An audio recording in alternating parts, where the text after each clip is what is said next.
সকল অধিবাসী নিশ্চয়ই জানেন কেনানের আইন ও ঐতিহ্য অনুযায়ী যদি কেউ চুরির জিনিস খুঁজে পায় তবে চোরকে 4 বছর পর্যন্ত গোলাম হিসেবে রাখতে পারে। আরে বাহ, ইউসুফ তাহলে 4 বছর গোলামি করবে। আমরা সবাই কেনানের ঐতিহ্য জানি, কিন্তু তুমি কি চাও ইউসুফের মতো একটা ছেলে গোলামি খাটবে? আমি এরকম কাজ এক মুহূর্তের জন্য করতে চাই না, কিন্তু তুমি কি এটাই চাও যে কেনানের অধিবাসী তার আইন ও ঐতিহ্য অমান্য করুক? থামো ফায়েকে, আমি এমন হাস্যকর ঐতিহ্য বিশ্বাস করি না। ইউসুফকে আমি তোমার গোলামি খাটতে পাঠাবো না। তোমাদের মতো পরিবার যদি ক্যানানের আইন ও ঐতিহ্যকে ভুল লুণ্ঠিত করে, তাহলে অন্যদের দ্বারা কি আশা করতে পারি? কিন্তু ইউসুফ তো একটা বাচ্চা ছেলে, ও কি করে গোলামি খাটতে পারে? বড় আর ছোটর মধ্যে কোনো পার্থক্য নেই। এই আইন সবার জন্য প্রযোজ্য। আমরাও এটার প্রতি সম্মান জানাবো। আমি জানি এটার মধ্যে চতুরতা লুকিয়ে আছে, কিন্তু প্রমাণ করতে পারছি না।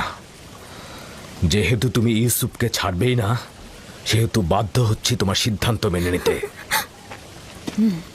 আমি চোরের কাছে চুরির মাল খুঁজে পেয়েছি এবং তাকে ছাড়বো না।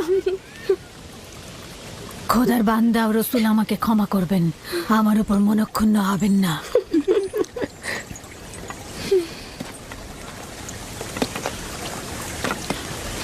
চলো ইউসুফ, তুমি আজ থেকে 4 বছরের জন্য আমার গোলাম হয়ে থাকবে।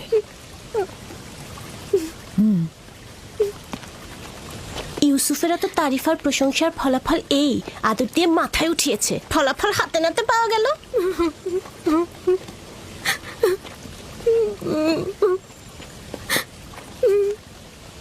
বাচ্চারা কখনো দুষ্টুমি করেও এরকম করে, এটা চুরি নয়।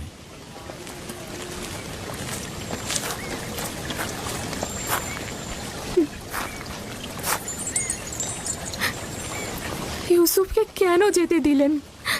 ফায়েক তো ঠিক মতো ইউসুফের দেখাশোনা করতে পারে না। ইউসুফ তো ন্যায্য তো চুরি করেছে, তাছাড়া এর বিপরীতে আমি কোনো প্রমাণও দাঁড় করাতে পারছিলাম না। চিন্তা করো না, ইউসুফ ওখানে ভালোই থাকবে।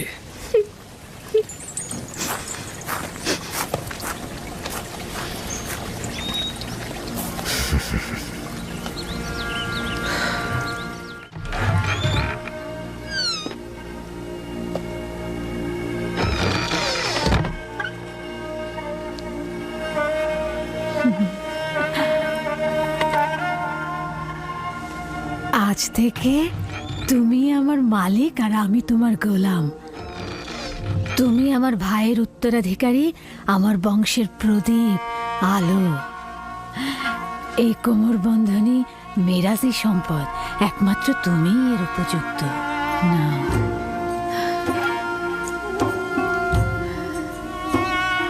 এই কোমর বন্ধনী আজ থেকে আমার।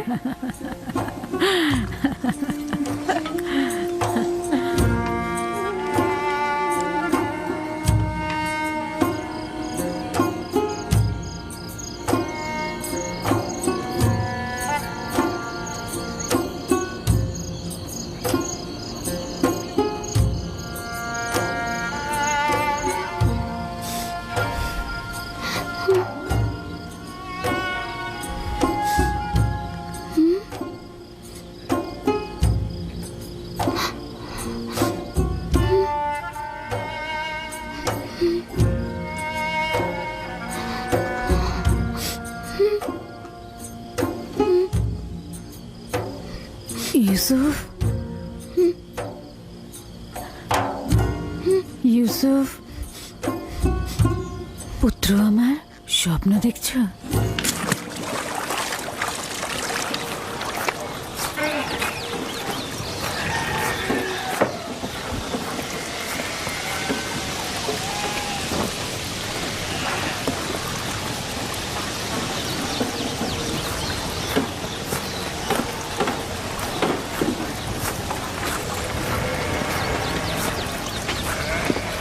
সালাম আব্বাজান।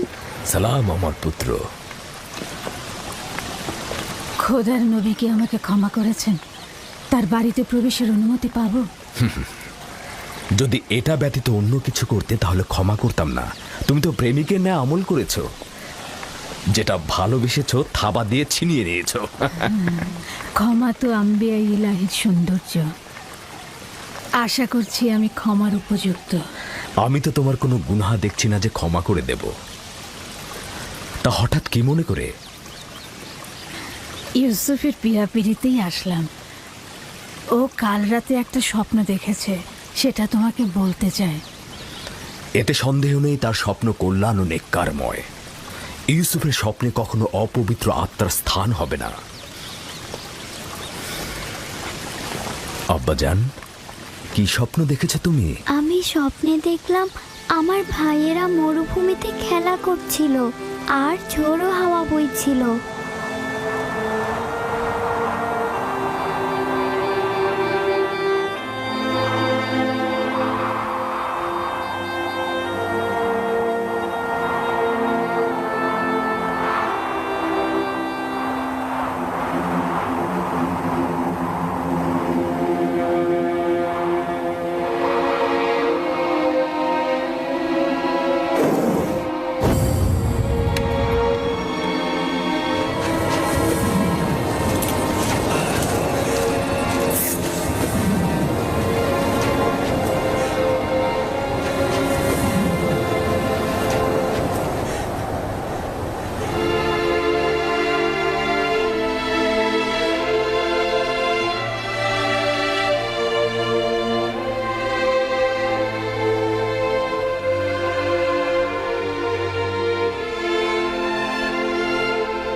অনুমান করছি এই স্বপ্নের বিশেষ কোনো ব্যাখ্যা নেই।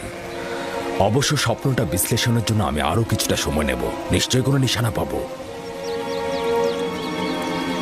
তোমরা এখন তাহলে ভেড়াগুলোকে চারণভূমিতে নিয়ে যাও। কি হলো, দাঁড়িয়ে আছো কেন?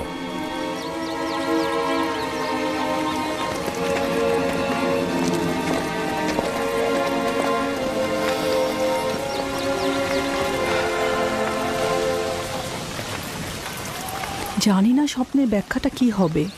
ইয়াকুব মনে হয় কিছু একটা লুকাচ্ছে। আরে এটা তো খুবই সহজ।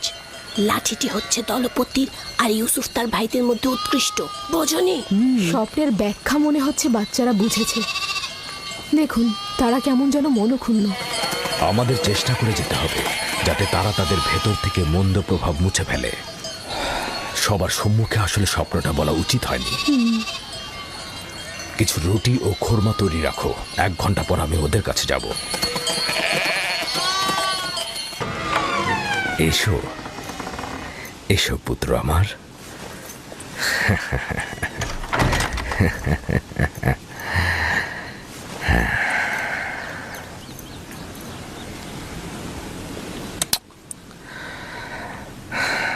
তোমার সম্বন্ধে আমি যা অনুমান করেছিলাম সেটাই সঠিক। প্রিয় পুত্র আমার, তোমাকে আমি সুসংবাদ দিচ্ছি যে ভবিষ্যতে তুমি অনেক উঁচু মাকামে পৌঁছাবে আর ভবিষ্যতে তুমি তোমার ভাইদের নেতৃত্ব দেবে।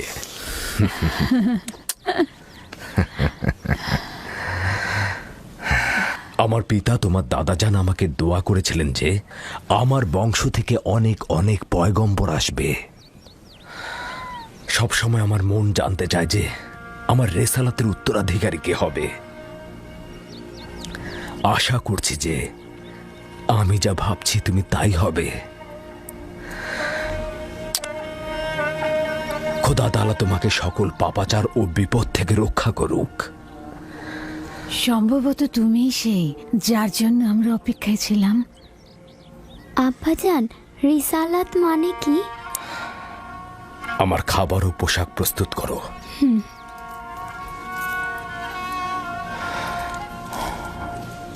হে আমার পুত্র, রসুলগণ খোদার পক্ষ থেকে ইনসানদের জন্য প্রেরিত।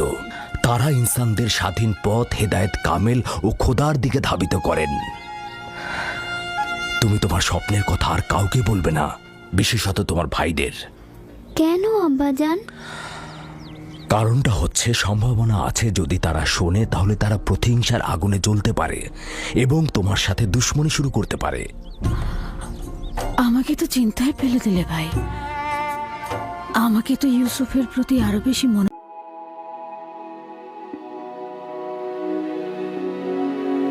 হতে হবে।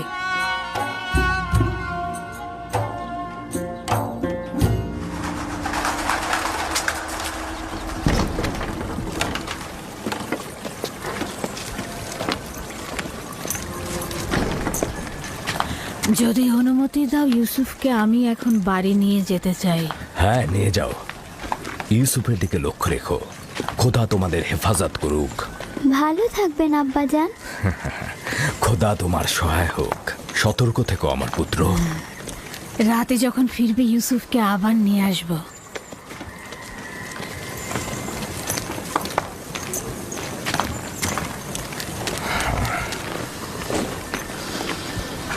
বেশ কিছুদিন হলো আমি মরুভূমিতে যাচ্ছি না। সন্ধ্যায় বাচ্চাদের সঙ্গে ফিরবো। আমাদের সন্তানগণ ভাবছে তাদের প্রতি তোমার মনোযোগ কমে গেছে। চিন্তা করো না, আমি চেষ্টা করব তাদের এই মানসিকতা দূর করতে।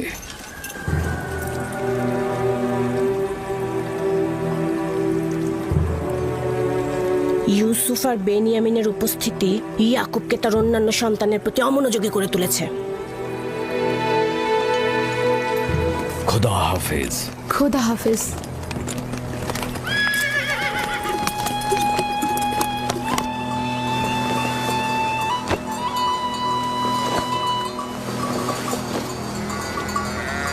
আমরা তো সব সময় নিজেদের খাবার সঙ্গে নিয়ে আসি, আপনি শুধু শুধু কষ্ট করতে গেলেন কেন? তার মানে কি আমার অধিকার নেই যে আমি আমার পুত্রদের জন্য খাবার নিয়ে আসি? অধিকার কি নেই কোনো দিন তাদের সঙ্গে কাটাবো? আপনার আগমনের চাইতে আর কোনো কিছুই আমাদের কাছে আনন্দদায়ক নয়। আপনার আগমনের পূর্বে আমরা মাতম করছিলাম। আমরা কেউই আসলে হাসার মতো অবস্থায় ছিলাম না। কেন? তোমাদের কি হয়েছে আমাকে বলো। আসলে হয়েছে কি আব্বাজান, আমরা অনুভব করছি যে আমাদের প্রতি আপনার মনোযোগটা কমে গেছে। আমাদের ধারণা ইউসুফ আর তার ভাইয়ের প্রতি আপনার মনোযোগ বেশি। কিন্তু আমি তো শুধু তোমাদের কারণে ইউসুফকে তার ফুপু ফায়েকের কাছে পাঠিয়েছি। শুধু তোমাদের কারণেই, যাতে তোমাদের আম্মাজান তোমাদের চাইতে ইউসুফের দিকে অধিক মনোযোগী না হন। কিন্তু তাতেও তো কিছু হয়নি। আম্মাজান তো এখন বেনিয়ামিনকে আগলে রাখছে, আর ইউসুফ তো ফুপু আম্মার কাছে ভালো ভালো খাবার, পোশাক এসব পাচ্ছে। আমি তোমাদের সঙ্গে একমত, কিন্তু তোমাদের উচিত ইউসুফের প্রতি আরো সহানুভূতি হওয়া, যাতে করে ইউসুফ ও বেনিয়ামিন তার মায়ের অভাব অনুভব করতে না পারে। আব্বাজান, আমরা আসলে ইউসুফের স্বপ্নটা নিয়ে দুশ্চিন্তায় আছি। আমরা খানদানের শক্তিশালী পুরুষ, আমাদের বংশের সব ধরনের দেখভালের দায়িত্ব আমাদের, সকল কষ্টের কাজ তো আমাদের ঘাড়ে। তাহলে ইউসুফ কি করে আমাদের উত্তরাধিকারী হয়? হ্যাঁ, কিন্তু ইউসুফের স্বপ্নের ব্যাখ্যা তো ভিন্নও হতে পারে। ইউসুফকে এটা বলেনি যে তার হাতের লাঠি একটা গাছ হয়ে গিয়েছিল, আর সেই গাছ তোমাদেরকে ছায়া দিয়ে ঢেকে দিচ্ছিল। এটাও তো হতে পারে যে এই স্বপ্নের অর্থ হলো ইউসুফ তার সকল ভাইকে অনেক বেশি ভালোবাসে।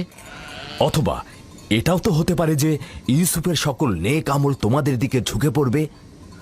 অথবা সে মেহেরবান হয়ে তার ভাইদের অনেক ভালোবাসবে। হ্যাঁ, আপনি হয়তো ঠিকই বলেছেন আব্বাজান। প্রকৃতপক্ষে আমরা যে ব্যাখ্যাটা করেছি সেটা হয়তো ভুল হতে পারে, কি বলো? হ্যাঁ, হতে পারে, আমরা ঠিক বুঝতে পারিনি।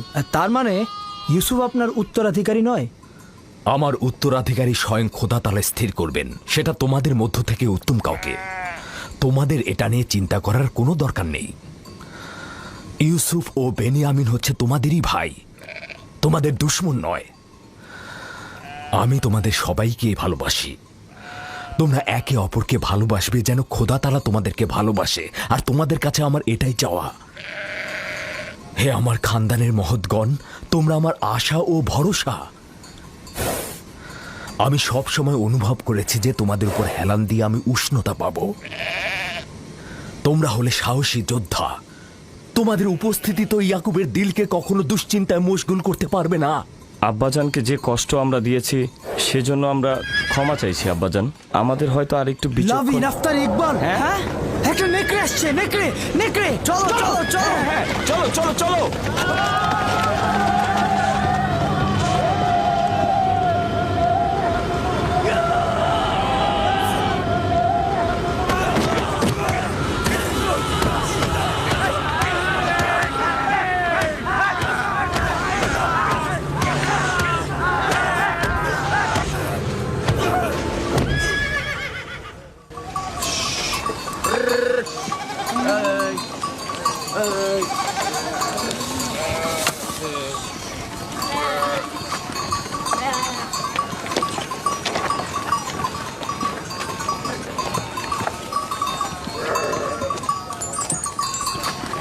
এটাকে কে হত্যা করলো? আমরা সবাই মিলে এটাকে মেরেছি।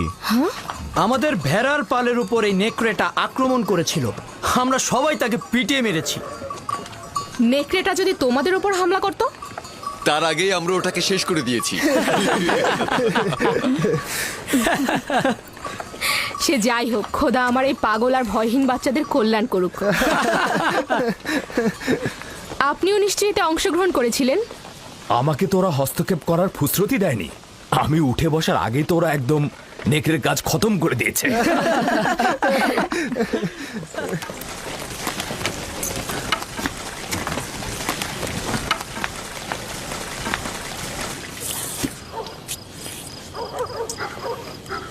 আমরা দুপুরের খাবারের তদারকি করছিলাম, হঠাৎ ভেড়া আতঙ্কিত হয়ে এদিক ওদিক ছুটতে লাগলো।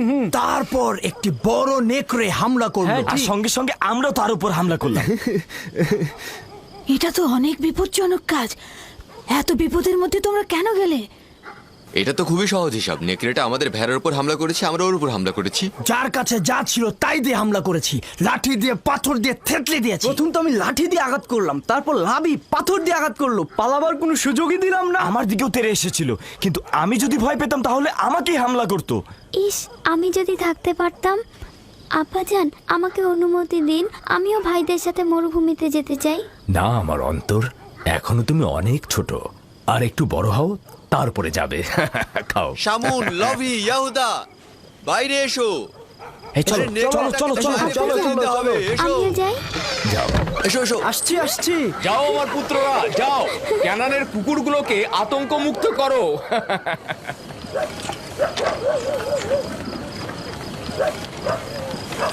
আব্বাজান আজকে মরুভূমিতে যেয়ে বলল যে কেন তোমরা ইউসুফের স্বপ্নকে ভাইদের উপর নেতৃত্বের ব্যাখ্যা করছো। স্বপ্নের ব্যাখ্যা তো এটাও হতে পারে যে ইউসুফের ভালোবাসা তার ভাইদের প্রতি আরো বেশি হতে পারে। হতে পারে ইউসুফ তোমাদের আরো বেশি ভালোবাসবে। হ্যাঁ আম্মাজান, ইউসুফ তো আমাদের সবাইকে অনেক ভালোবাসে, তাই না ভাই?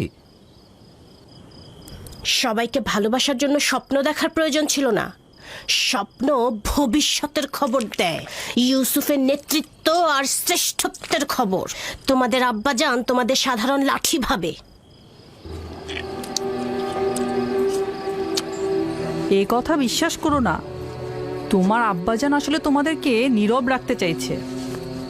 বেলহে বলেছে এই স্বপ্নের যদি হাকিকত থাকে তাহলে সেটা হবে তোমাদের উপরে ইউসুফের নেতৃত্ব আর কর্তৃত্ব। মনে রাখবে। কিন্তু আমরা তো ইউসুফের সাথে খেলেছি, আমাদের তো এমনটা মনে হয়নি। বোকার দল, তোমাদের পিতা চায় না তোমাদের সাথে ইউসুফের কোনো বিদ্বেষ থাকুক। সে চায় তার মতো করে ইউসুফকে সবাই ভালোবাসুক।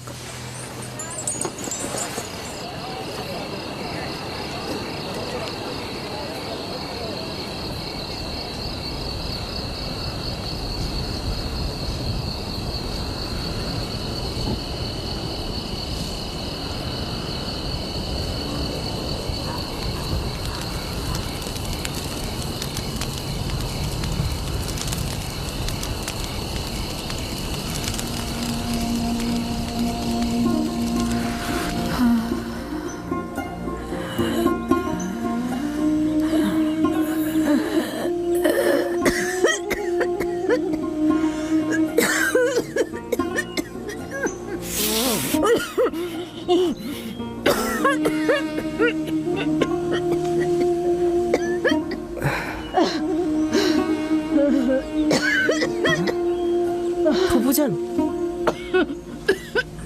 ফুফুজান, ফুফুজান, ফুফুজান, বেসমে, বেসমে। কি হয়েছে ইউসুফ? বানু, কি হয়েছে বানু? তাড়াতাড়ি আব্বাজানকে খবর পাঠাও।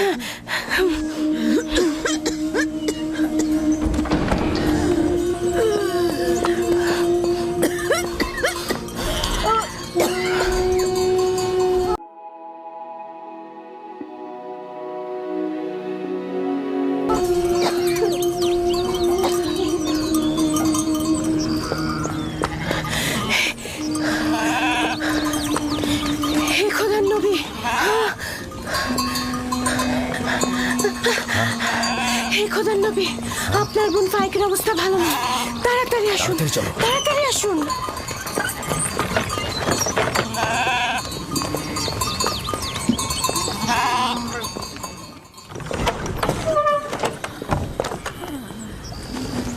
সালাম আব্বাজান, ফুপুজানের অবস্থা একদমই ভালো না। বোন আমার, কি হয়েছে তোমার?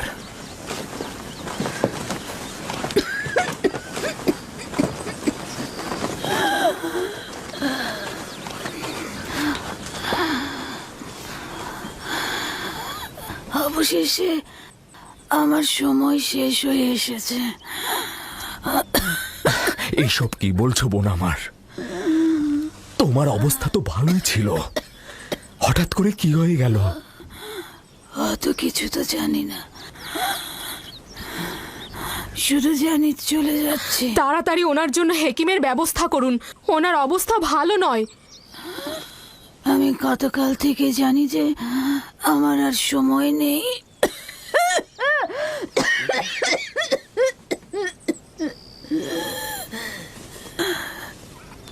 তোমরা সবাই আমার কথা শোনো।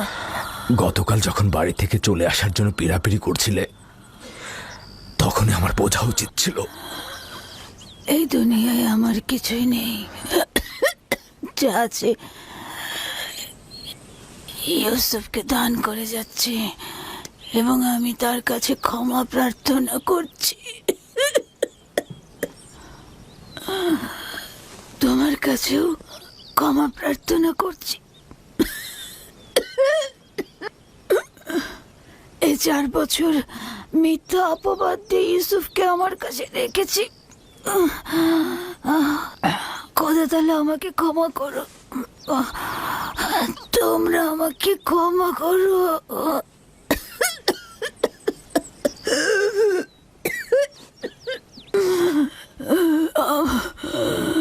আমার ইউসুফ চোর না,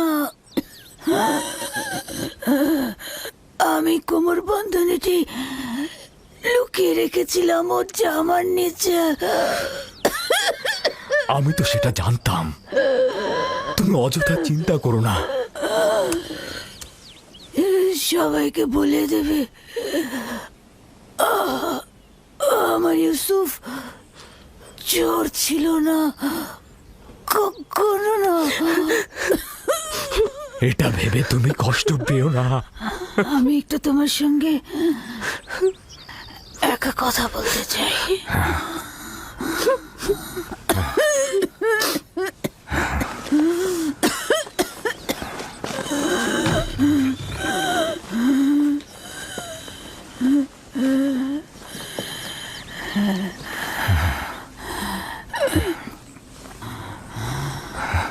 ইউসুফ, খোদার আয়াত সমূহের মধ্যে একটি আয়াত এভাবে কারোর জন্য নিয়ামত রহমত, কারোর জন্য ক্ষতি ও লোকসান। আমি পরশ্রী কাতরতা বিদ্বেষ দেখতে পাচ্ছি। ইউসুফের দিকে লক্ষ্য রেখো, সে নবুয়তের পথে রয়েছে।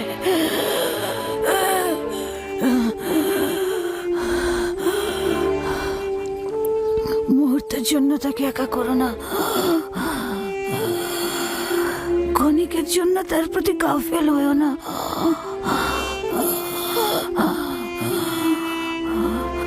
তাকে নিজের সঙ্গে ঘুম পাড়াবে, কোথাও একা পাঠাবে না।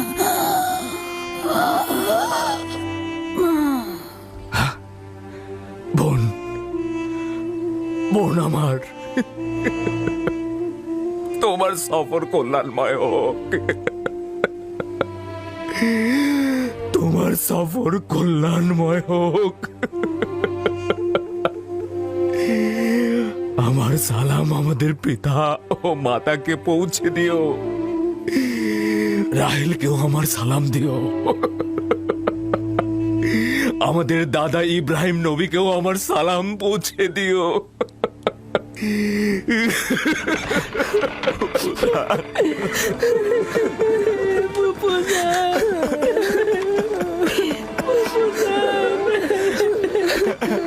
ফুপুজান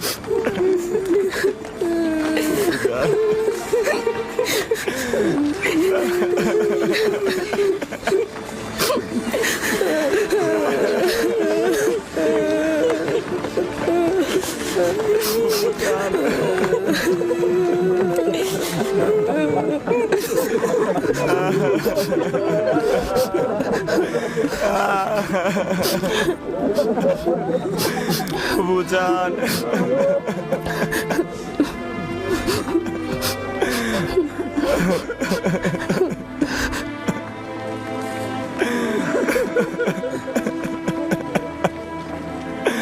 ফুপুজান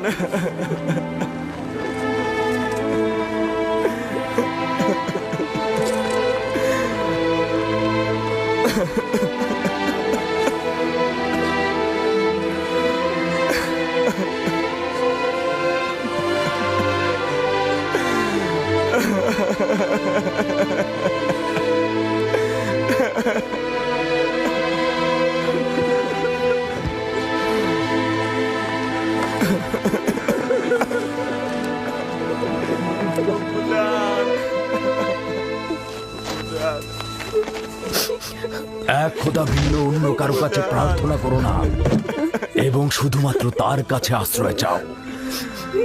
যা কিছু চাও শুধু তার কাছে চাও। আর সকলেই অক্ষম, আর তিনি শক্তিশালী। সব ধরনের চাহিদা আর তোমাদের ভেতরের অন্তর্নিহিত অর্থ তার কাছে পরাভূত। একমাত্র প্রত্যক্ষদর্শী এবং সকল ক্ষেত্রে যার উপস্থিতি, তিনি হচ্ছেন উনি। যদি সঙ্গী চাও তাহলে তিনিই হচ্ছেন তোমাদের সঙ্গী, তোমাদের অভিভাবক। যদি সংরক্ষক ও প্রহরী চাও তাহলে তিনিই তোমাদের তত্ত্বাবধায়ক। যদি নিয়ামত দানকারী চাও তবে তিনি তোমাদের নিয়ামত দানকারী এবং পরওয়ারদিগার। এবং যদি উপদেশ ও নসিহত চাও তবে তিনি তোমাদের উপদেশ দাতা ও উত্তরাধিকারী। যা কিছুই মাখলুকাতের কাছে অন্বেষণ করো তার সবকিছুই একজনের কাছে রক্ষিত। আফসোস, খোদা ভিন্ন যদি অন্য কারো কাছে হস্ত উত্তোলন করো তাহলে অগণিত মাখলুকাত অপমানিত হবে। যদি কাল বা পরশু কেয়ামতের দিন খোদাবন্ধ ইনসাফ সহ জাহের হন তাহলে তো অসংখ্য পর্দা ছিন্ন ভিন্ন হয়ে যাবে।